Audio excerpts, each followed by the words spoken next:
it won't come out. It's both trashed and threaded at the same time. It's Schrodinger's bolt.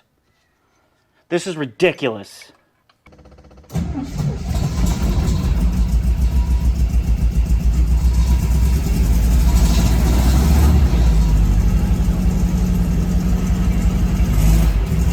Welcome to Dirt, Sweat, and Gears and the Jack in the Box of jacked up Jeeps. It's funny because it's on a jack. You can't see it, but it's funny. I swear.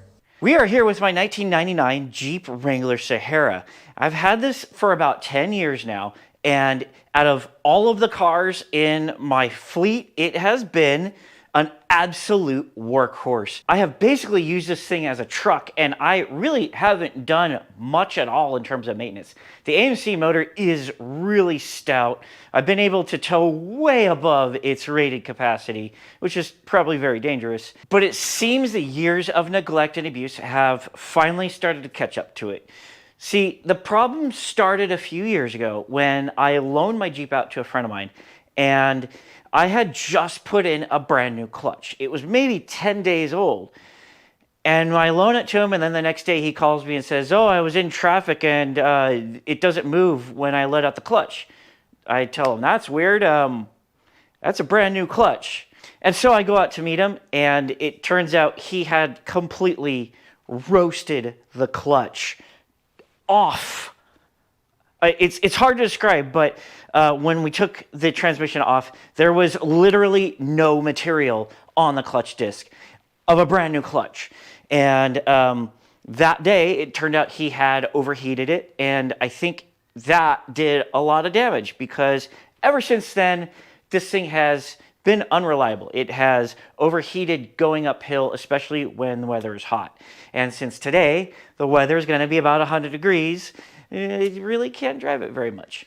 But things got even worse when just a few weeks ago, I had an unrelated problem. I had made a Home Depot run to pick up a bunch of boomerangs, and on my way home, while I was towing the trailer, I heard a pop coming from the rear while I was sitting at a red light. I've also had a pretty concerning noise anytime that there was weight being transferred left to right in the front end.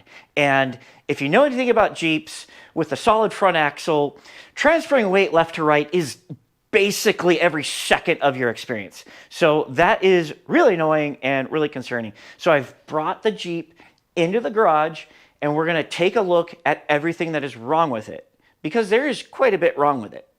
So starting off with the engine compartment, yes, it's disgusting in here. It needs to be pressure washed, and we will do that eventually. But we're going to take a look at what might be causing my overheating issue. So what happens is I'm going uphill and under load, and the temp gauge heats up, and usually I have to turn on the heater in order to cool it back down. Also, when I come to a stop, shut the Jeep down, I hear a bunch of bubbling and gurgling coming from the cooling system.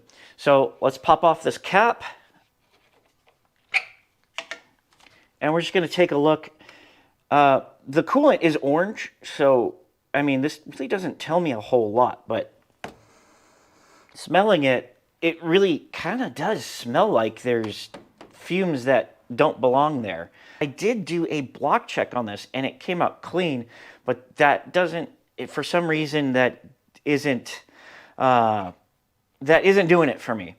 I believe it's possible that the head may have cracked, and that is actually adding pressure to the cooling system.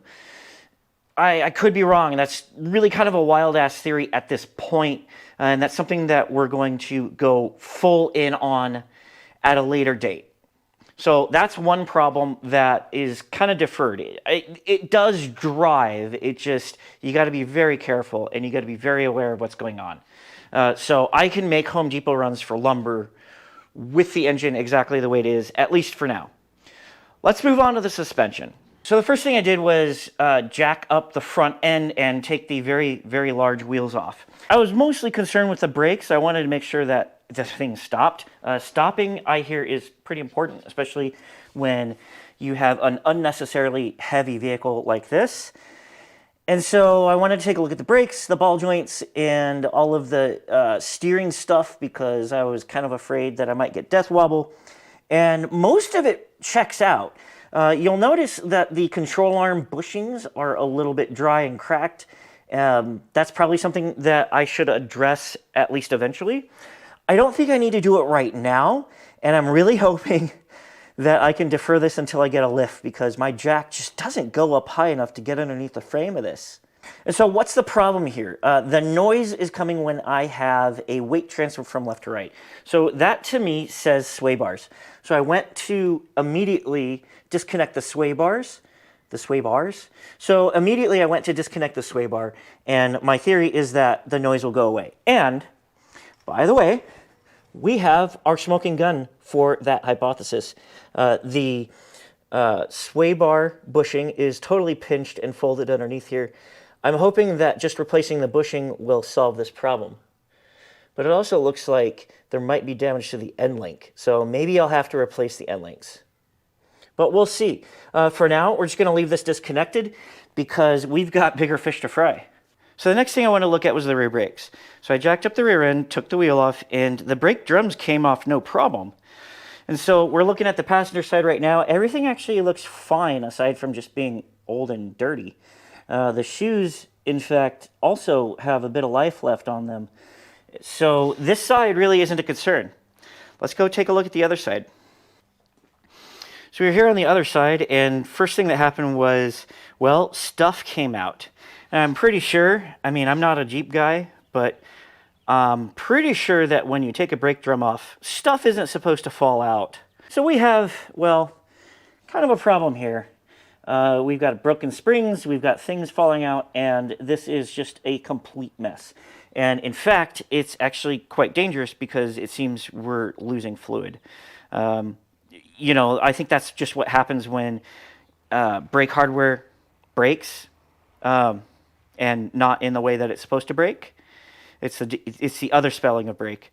So what happens is when there's nothing for the cylinders to push on, the cylinder will hyperextend and blow the seals, and we'll lose fluid. And I think that is what we're starting to see here with all of this goop on the brake drum.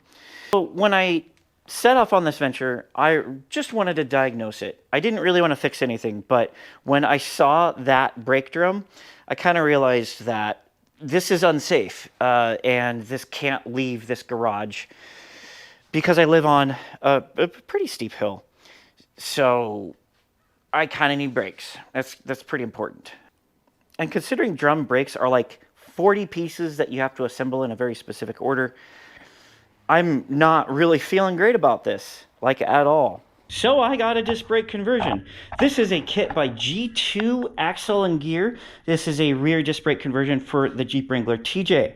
I chose this one because it came with some good quality parts. It also comes with a handbrake. So you'll notice that I'm not entirely getting away from brake drums. The handbrake is a brake drum, but it's very, very simple, and it doesn't look like it's 40 pieces that need to be installed in a very specific order. So I chose disc brakes not for stopping power, but mainly because I'm a moron and I'm really bad with drum brakes, and I really just wanted to simplify things. And replacing disc brake rotors, replacing disc brake pads is very, very easy, especially compared to drum brakes. So I am going to start on this passenger side because I want to know what it's supposed to look like before I go ripping this apart. There's also maybe things living in there, so we'll get some carb cleaner and blast it down. And we're gonna take this one step at a time. I'm gonna take it slow. Like I said, I'm not a Jeep guy. I just own a Jeep and have done a few things to it. So let's get going.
Since we are still waiting on parts for the axle shafts, we're going to get started on installing the new handbrake cables.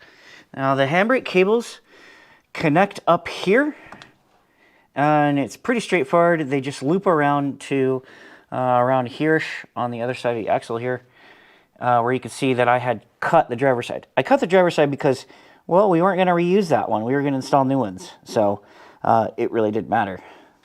So I got the axle shafts back from Bad Brad down at Transaction in Sun Valley. One of the things that I noticed before, thankfully, before we got started on this thing was this extra ring. So this is a spacer that allows for the extra space of the new backing plate. Really glad I noticed that, because if I hadn't, all of this work would have had to been done over again. So yes, it costs a little bit extra time, and it cost quite a bit of extra money, but we got it done right, and we did it once, and I'm not pissed off about that one bit. So let's get this thing reinstalled.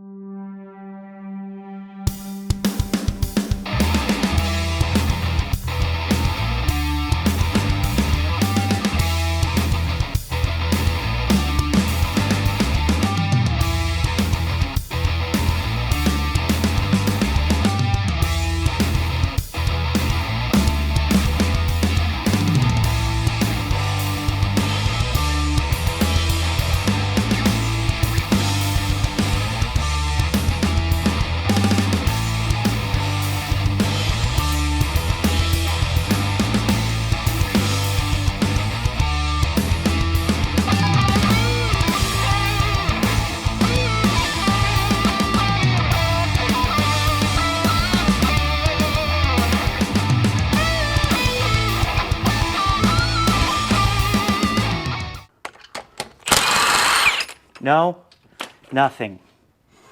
This garbage hardware that came with this disc brake conversion kit was really pissing me off, because now I've got this hardware stuck in here and I have no idea how to get it out. Maybe if this fails, I'm going to get the Sawzall and try to hack it off from the back side. That's my only option. I don't know what else to do. All right, you asked for it. So if I don't get the reciprocating saw in my beard.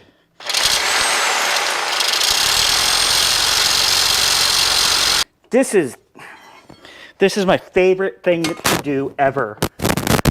I am so stoked about this. Oh, it's a bolt-on kit!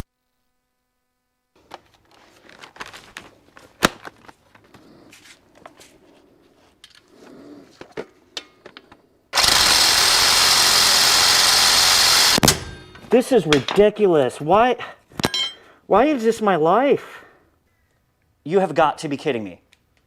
Single-use hardware.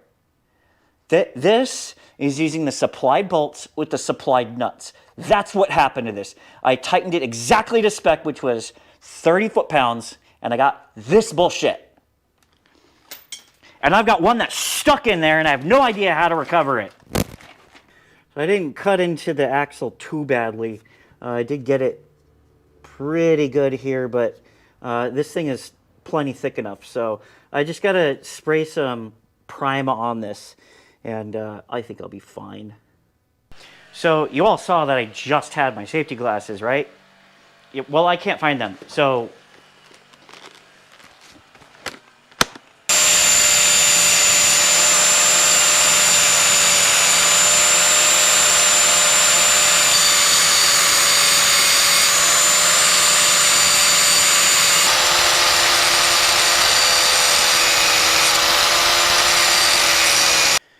all right, we got 3 cut. The 4th one is already on the car, so I wanted to make sure that my idea would work before I go cutting 8 grade 8 bolts.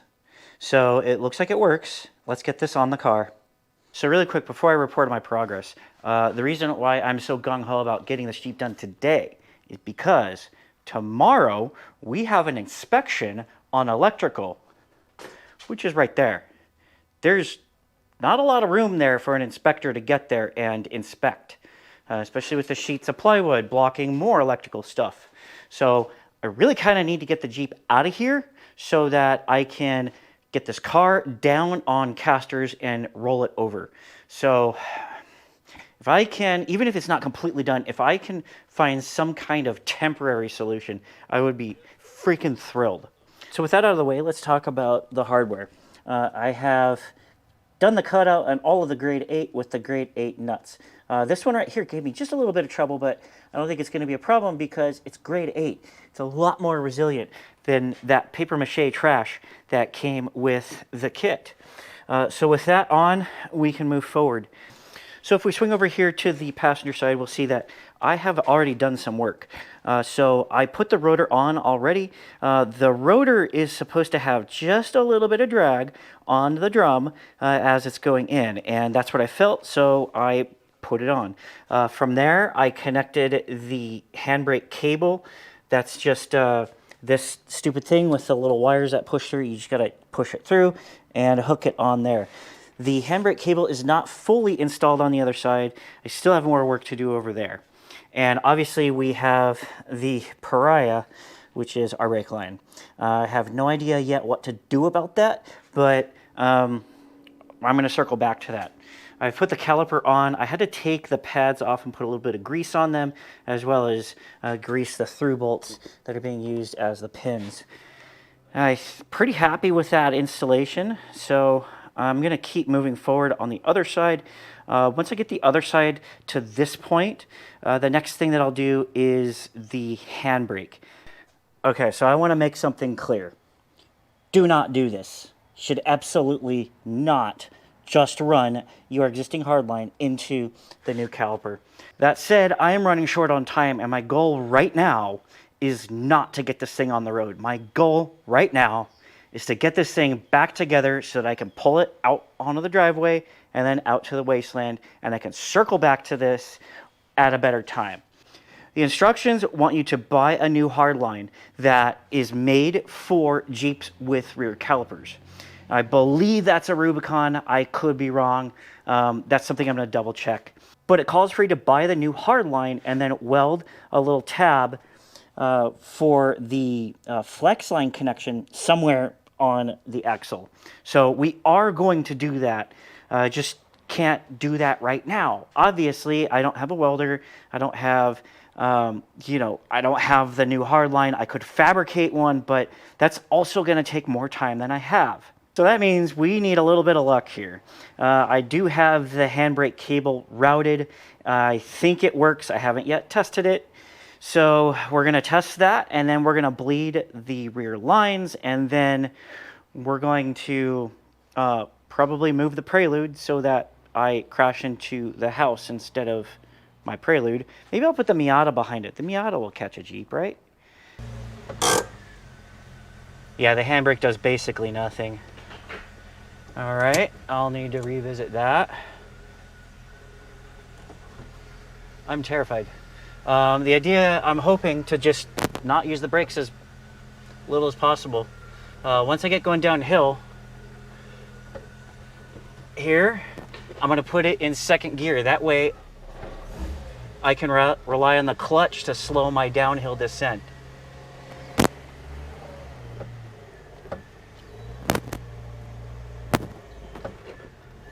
Okay, now I'm in first.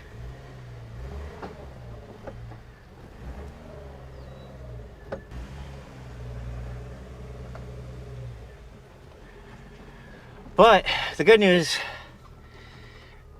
is I'm through the terrifying part. I'm off of the big hill, and I'm not going to hit anything important from here. Getting down this hill was the hard part, but once I got down to the bottom without hitting a tree or a house or a Prelude, everything was fine. It can sit there for as long as it needs to.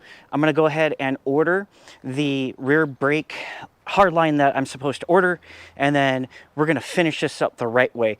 I also got to take a look at the handbrake cable, because I had that thing tightened up all the way, and I had just absolutely nothing, no grab. It kind of slowed it down a little bit, but not really at all. So I'm going to take another look at that, but we will. In the meantime, we are clear. I can move this car for the inspector tomorrow, and that makes me very, very, very, very happy. It is kind of unfortunate that I had to move this Jeep in such a hurry because we were actually very close to finishing up this rear brakes project, with the exception of welding the tabs on to the axle. We're going to talk about this in another video. Let's take a look at the brake lines because it's actually pretty straightforward. We got banjo bolts going into the brake calipers, and then we've got the connection to the hard lines. The hard lines gets these little brackets, and these little brackets get welded to the axle. We don't necessarily need to weld these to the axle in order to have functioning brakes. You definitely need to attach these to the axle in the long term, but in the short term, we can actually finish this project. So let's get to it. We're going to drag all this stuff out to the back of the car, and I'll show you how it all fits together. So we've got the brake lines loosely mocked up here. Obviously, when it comes time to do a final installation, you're going to want to trim the original brake line and reflare it back here. It's got this little spring on it to kind of prevent it from binding. We're going to take advantage of that in the short term. Again, this isn't going to be a long-term permanent fix for now. Right now, I'm really just concerned with being able to move it around in my yard, being able to make short trips to the grocery store, that sort of thing, because we still need to rebuild the top end of the motor. So, with that out of the way, let's take a look at how this is going to fit. Starting from the original line, we've got this little bracket. This little bracket is going to mount to the tube somewhere around here-ish, and I think it's just gonna just be like right there, probably. The brake line looks like it wants to go like that, and then it'll connect into the hard line over here, and this hard line is going to get trimmed and then moved down here. But for now, I think we can tighten all this together and have functioning rear brakes. So I'm going to go ahead and do that on both sides, and then we're going to check the bleed. And once we bleed the brakes, maybe we will have brakes. We've also got to adjust the handbrake because the handbrake didn't even really slow this thing down when it was on a hill. So that needs to be tightened up like a lot. We've got everything cinched down as good as we can so far. So I'm going to go ahead and bleed the brakes. These little rubber caps are really annoying to take off. I can't get them off with my hands. So when I bleed brakes, I like to do it in 2 rounds. And the second round, I am going to have my wife come out and step on the brake while I open and close the valve. But for the first round, I'm going to use the bleeder kit because this actually gets us about 80% of the way there. So I'm going to put that on. This is a 3/8 or close to a 3/8. And I'm just going to use this Harbor Freight vacuum bleeder. I got my air compressor set to about 35 PSI. And I'm just going to hook it in just like that so it stays on. And then we're going to open the valve until fluid comes out. It's really kind of that simple, at least the initial step of it. On the brake cylinder, I've got the reserve tank that comes with this thing filled with brake fluid, and it's kind of hanging out in there, and it fills the reservoir as it drains as you pull fluid through here. So I'll show you that in just a minute, but we really just want to keep doing this until we get some kind of pressure. So now that it's been running for a couple of minutes, I'm going to close it. We're going to unlock this thing, and then I'm going to go step on the brake a few times just because I want to try to get some pressure built up. The pedal feels really stiff in there. Obviously, that's what it's supposed to feel like when the car is not running. In here, you see, I've got the master cylinder with the a tank that is adding as fluid gets pulled through the system. So as you can see, I have pulled the Jeep out of the garage successfully, and it has not rolled away into oblivion, which means my disc brake conversion was successful. Now, I'll admit this is incomplete because I still need to weld the little brackets to the axle and need to shorten the brake lines, but right now I just don't have the bandwidth for it. Considering this Jeep is still very problematic, it overheats, especially when the weather's warm, and the weather is most definitely warm, so I can't drive it very far anyway. The other issue that we talked about at the beginning of this video with the suspension bushing, I have my sway bar disconnected here, and we really just want to make sure that the noise, well, is at least different. If the noise is different, that means all we need to do is replace that sway bar bushing and we should be fine. Until then, it's going to remain disconnected. I'm going to have amazing suspension articulation, but I probably don't want to go around turns very fast. Adjusting the rear drum brakes on this thing is really not a big deal. It's exactly the same process as adjusting your stock brakes. However, the little gear is a little bit harder to see. Now, I've got the Jeep in reverse, so I don't have to worry about rolling down the hill, but this is still just the slightest bit sketchy. We're gonna pop off this little cover, and then in here is the little gear that you need to get. It's a little bit hard to catch with a screwdriver, and there's really no point in trying to describe how to orient the screwdriver. It's just lefty loosey, righty tighty. You can figure it out from there. So my problem is that I feel like the drum brake is engaged while I'm driving, and that's a bad thing. So we're going to adjust it. We're going to loosen it by just one click on each side, and then we're going to go for a drive until it starts to feel normal. So let's try to get this thing. Oh, this is going to be impossible to do while I'm holding the camera, so I'll just check in with you when we're driving again. So I've finished making my adjustment to the rear brake drum. We're on a slight incline. The Jeep is in neutral, and we have our handbrake on, and we're not rolling. So when I let off of this, we should roll back kind of naturally.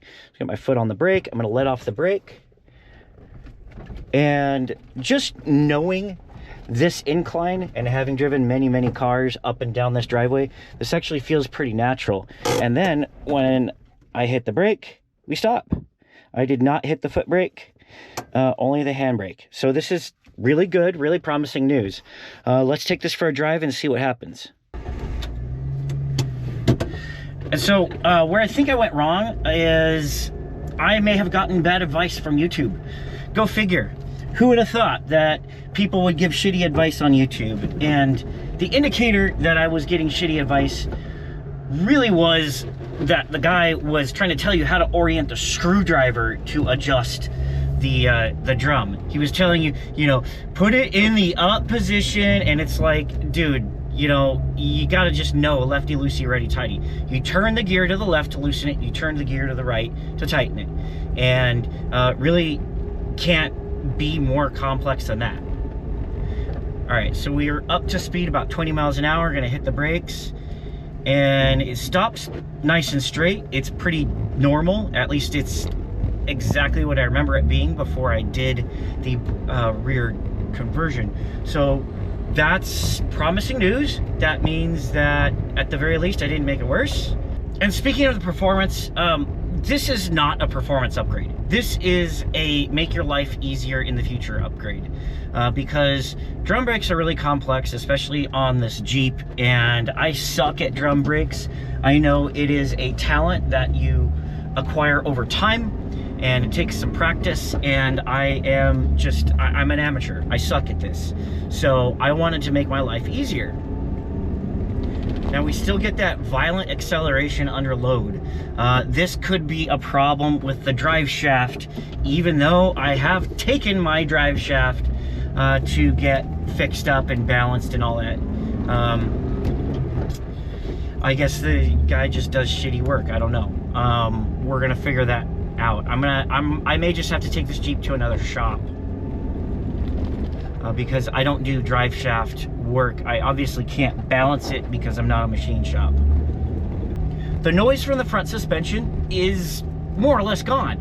So that tells me that the sway bar end link bushing was the cause of all of the chatter that I was getting from the front end. See, we just hit a bump, and I just heard a little bit of squeaking from the spring perches. So, pretty normal. So that means I need to replace my sway bar end link bushing. I need to track down the manufacturer of it. I think it was RT that did it. I don't know. I'm just gonna have to look it up. And I'm gonna go ahead and do that off camera because it's a very simple thing, and maybe we'll do it while we're doing other work. For now, I can move this thing around my property. I can make short trips to the grocery store or to the hardware store. I don't know, without doing the sway bar bushing, I don't know that I would hitch the trailer to it and make lumber runs just yet. I'm probably going to fix that sway bar and link bushing before I do anything like that. But this is really good. We got it done. And if you couldn't tell, I got a lot to do. We've got some new acquisitions here. We've got some work being done to the property, and it looks like I've got an S10 lined up to pull into the garage. So there's just a whole lot to do here, and while I really want to pull the head off of this Jeep and solve this overheating issue once and for all, I'm not exactly sure when I'm gonna get that done. I have to finish the Prelude air conditioning. That's been something that it just has parts all over my garage for the past month. I also have to get working on this S10. I don't know if I want to do the S10 first or if I want to do this Jeep first. Very likely going to do this Jeep first so that I can hitch the trailer and pull a motor up the hill on the Jeep without it overheating. So that's going to wrap it up for this video. Really happy that we got something done and made this Jeep less crappy, even slightly less so. Just the fact that I can move it around is a huge win in the context of having 11 cars on this lot. Whew. So that's it. If you like what you see, like, share, subscribe, and comment. And if you don't like what you see, maybe you're a drum brake enthusiast, tell me all of the things that I did wrong. Tell me how adjusting the rear brakes is not that big of a deal, or replacing brake shoes is not a big deal, and that I should not have done this at all. Go ahead. Let me know in the comments. Also, let me know what you'd like me to work on next. I've got 4 pickup trucks here. I've got a British sports car. I've got my Prelude. I've got my 73 Maverick. And I got my grandma's Camaro. So, whatever floats your boat, leave a comment. And if I look a little bit run down, it's because I am. The past couple of weeks have been tough. Losing my uncle and having to go up to the desert. Really didn't have to, but, you know, you support your family. And that's, family comes first. It's been tough, but we're going to get through it, and we're going to make some good come out of this tragedy. Thank you, and I'll see you in the next video.